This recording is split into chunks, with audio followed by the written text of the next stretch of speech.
Hi, my name is Stuart Coulthard. I'm a director of Rubiix Business Accountants. Thank you for joining today. Today, I'm joined by Binh from Pointon Partners. Binh is a trademark attorney. The aim of this video is to provide some practical tips for business owners, in addition to the awesome tax and business advice that Rubiix provides. In particular, today's video is all about trademarks. Thank you for joining us, Binh. So, thank you for having me, Stuart. A quick question for you, Binh. What is a trademark? Well, a trademark can be a logo, a word, packaging, it could be a slogan. So a trademark really is something that is a brand that you would like to protect so that no one else can use it, or you protect it so that you can have continuous legal use of that brand. Okay. So why should a business have a trademark?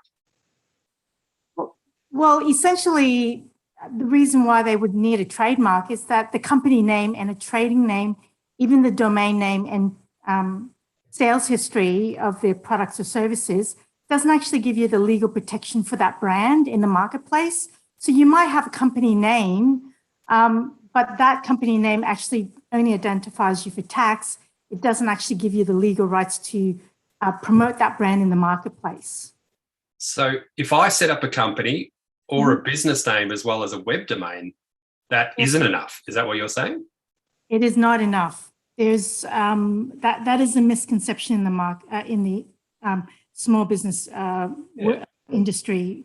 When you set up a business, the first thing you do, of course, is you go to your accountant. Yep. And you say, can you set up a company for me?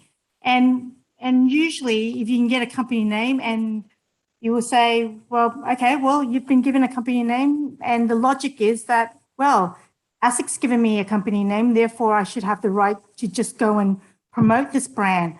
But what a lot of people don't know, but Rubiix Accounting knows, because you actually got a trademark for your business, is that the company name only really gives you an ABN number, which identifies you for tax at the end of the year, but it actually does not give you the legal rights to that brand to use in the marketplace. So following on from that question, you surely must have some horror stories, or are you okay to share one or two? Sure. A few horror stories would be that I'd say avoid any famous brand names, because even if, let's say, you're in an industry and that's got nothing to do, okay, let's say IKEA, right?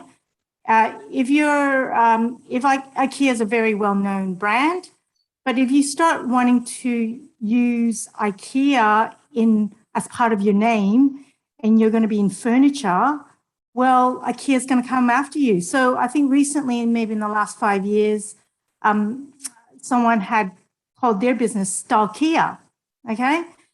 And all they've done is put IKEA at the end of Stalkia. And what she did was she was refurbishing IKEA products, and IKEA didn't like the fact that they were, in their eyes, piggybacking on their brand name.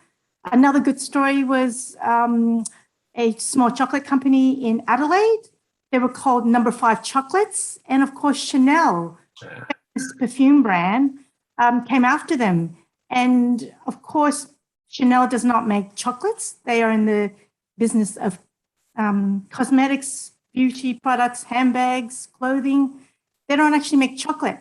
But because they've got deep pockets and they don't like the fact that someone has potentially been piggyback on their biggest brand, which is the Chanel Number 5 perfume, they went after the chocolate manufacturer, and the chocolate manufacturer at the end of the day maybe could have won in the courts, because really Chanel does not make chocolates.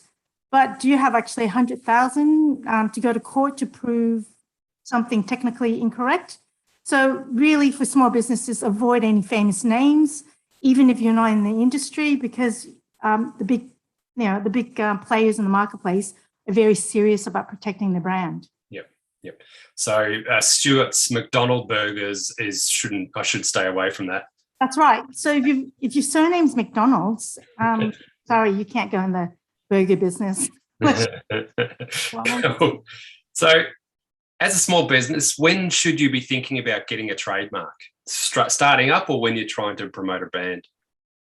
Well, ideally, they should be engaging a trademark expert, or if they can't afford a trademark expert, they can actually do a lot of research themselves, because a lot of the searches I do can be free. Like I do a lot of Google searches. I do database searches for registered trademarks around the world and in Australia. And the key thing is it has to be unique. Yep. And that. I don't know if you've ever gone through the process of trying to find a new name for a brand, or which you would have had to at one stage. Yeah, with Rubiix we did. There's a lot of brainstorming involved. There's a lot of thinking about whether that name's going to suit the business. So there's a lot of research that has to go into it. And unfortunately, just because you think it's a great name for your business, you actually have to check the trademark register, and you've also got to check Google to make sure that no one is using that name in your industry.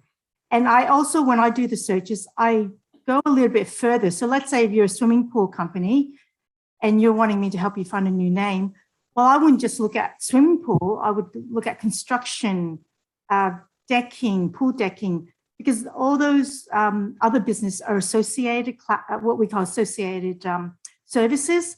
So if you're a swimming pool company and there's a construction company with the same name already, I just avoid it, because the thing is with trademarks, the whole reason why you're getting a trademark is to ensure that you have exclusive to that name, and that the consumer is not going to get confused between you and another company in the marketplace. Yeah. And that's really what a trademark is there to do, is to avoid confusion, so that, you know, if you're going to put in a lot of effort to build your business from scratch and you have a reputation behind that brand, it's really important that you're able to trademark it. The other thing I would avoid is descriptive names for your business, because if you're sitting at Melbourne Town Planner or Melbourne Buyer's Advocate or any of those sort of descriptive names, you're not able to trademark it. So therefore, you're actually helping other Melbourne Buyer's Advocate promote their services. Sure. You won't be able to stop them. So there are a few rules of around how do you come up with a trademarkable name. And it's really also important that if you're looking at launching the business in Australia, but expanding overseas, that you definitely need to check with someone like myself, because I can check around the world whether that name is trademarkable. Because the worst thing that could happen is that you can get the trademark here, but you can't get it in America, or you can't get it in the UK. You're going to end up with 3 different brands which you've got to promote, let alone starting up a business. So it's really about stepping back a little bit. You know, yes, you're really excited about getting your business underway and you want the name, but do the research first, because that will save you a lot of time, money, and heartache in the future. Yeah. Well, that's why you use experts like you, Binh, for this sort of stuff. So if I wanted to set up a trademark today, generally how long would it take? Well, the trademark application in Australia takes up to 8 months. Okay. And the process is basically to apply. It actually takes 6 months before the examiner looks at the application. In Australia, we're a little bit unique. We can actually pay for an expedited examination, which means that we will know within 2 weeks, up to 2 weeks, of whether that brand's available or not. And a lot of startups, I tend to recommend that. And then there's a 2-month opposition period where anyone in the marketplace can object to your application. And the reason for that is to, I guess, protect the person that potentially might have thought of it first, and avoid, I guess, people that are copycatting or basically stealing a brand from someone that legitimately had started. So when someone objects, they actually have to have proof that they started it first, or they have the idea first. Yep. And I tend to tell the clients it's like a 5% that people object, but normally once you get past the examiner, you know, it's almost guaranteed almost to be registered unless someone objects. And that process is, again, the same overseas, but it just takes a bit longer. I think in America, you're looking at 15 months to 18 months. I think in Malaysia, I think that was one of my longest trademarks. It took nearly 3 years. So it just really depends on the each trademark office in each country of how long it takes to process, but the process is the same. People will have a period of time, other people have a period of time to object to your application.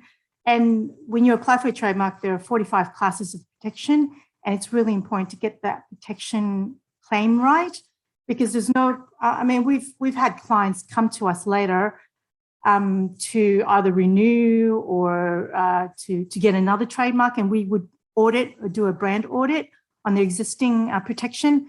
And my God, sometimes you go, that trademark you obtained 8 years ago is worth zero because you actually got the wrong protection. Okay. So in some ways, yes, you might be saving a bit of money by doing it yourself potentially, but if you don't know what you're doing, like I wouldn't do my own tax. I would get an accountant to do my tax because that's my area of expertise. And it's the same thing with trademarks. The good thing about, I guess, my background is actually I've had over 20 years of marketing experience. So I used to be a marketing manager for large IT corporations like Nortel Networks, Microsoft, and some of the big IT brands early on in my career. So I understand branding and I understand marketing. And I've been in trademarks for about 10 years now. So marrying up my marketing experience and my trademark legal knowledge is actually a really great fit for my clients because I'm able to look at the structure of their brand, help them restructure it so that they reduce their protection costs. Yep. And to help them project into the future as well about, if you're going to sub-brand this, then maybe you need to restructure it this way. So it's not going to cost you an arm and a leg. Because with a trademark, especially with a logo, if you make any changes to the logo, you have to reapply again for the trademark because you'll lose protection. So we always recommend the word mark being the most important trademark you can own because you are actually getting exclusive to that word. So you, Stuart, Rubiix Accounting, you've got a trademark, so no other accounting firm can pop up as Rubiix in the marketplace. Yep. And that, and that is worth something, I think. Yeah. Stuart, you've been around what? Hopefully stacks. Yeah, you can. Hopefully, you're gonna be bought by a big accounting firm, and then you can sell them your trademark. Yes. So I keep on telling businesses out there that you're only as good as your advisors around you. So you've got to use the experts in your field. So if you are thinking about trademarks or anything like that, or just having a concern, please contact Binh. Her contact details will be at the end of the slide, end of this video, as well as ours. So if you've enjoyed this video, we'll have some more coming out in the series. But thank you so much, Binh, for your time and your practical tips. Thanks very much, Stuart, for having me today. Thank you.